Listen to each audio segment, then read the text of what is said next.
The Toyota Prius is as synonymous with hybrids as Kleenex is with facial tissues or Band-Aid is with adhesive bandages. The Prius first went on sale in Japan in late 1997. The Prius came to the US in 2000. The 2010 Prius is the third generation of the world's best-selling hybrid.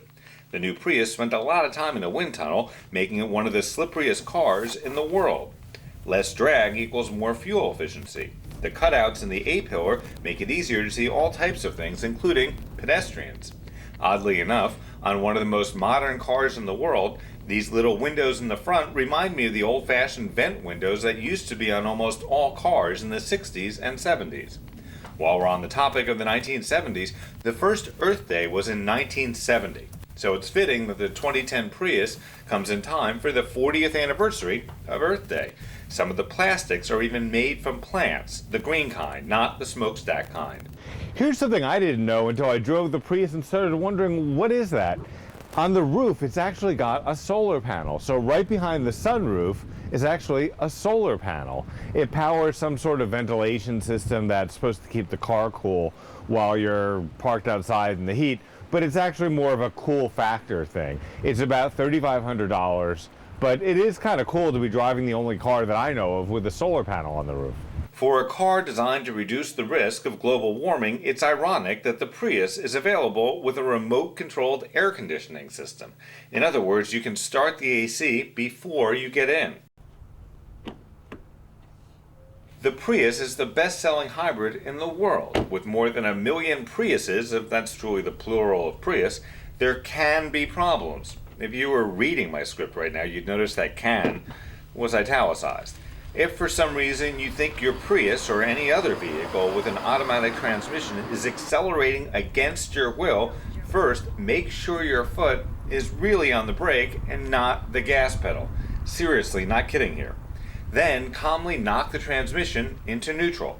For some reason, that's not so easy on the Prius. One of the things that concerns me about a shifter like this, people are concerned about their cars taking off, which is probably a bit of hysteria.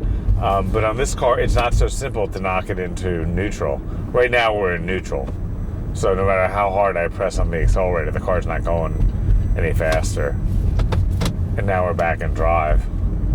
It's very important for you to read your owner's manual. It should tell you how to turn off your push-button car while moving as a last resort in an emergency. If your car still has a key, it's sort of a duh.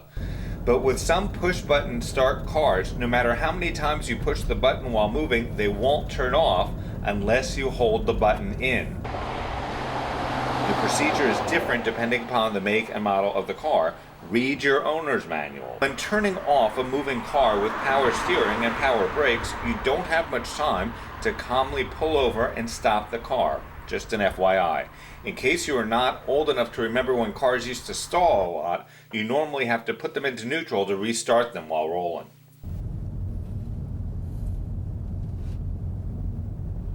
The 2010 Prius gains 24 horsepower over the previous generation, which leads to a 0 to 60 time of 9.8 seconds.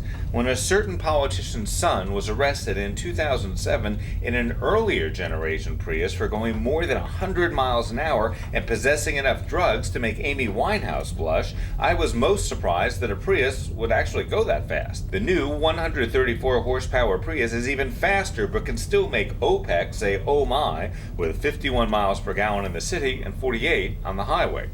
Loyal viewers of Real World Test Drive will remember my explanation of why most hybrids get better mileage in the city than they do on the highway, which is the opposite of regular cars. Speaking of regular cars, a friend's wife was looking for a hybrid and test drove a Prius. Her response, quote, "I want a car, not a video game." She ended up buying a Civic hybrid.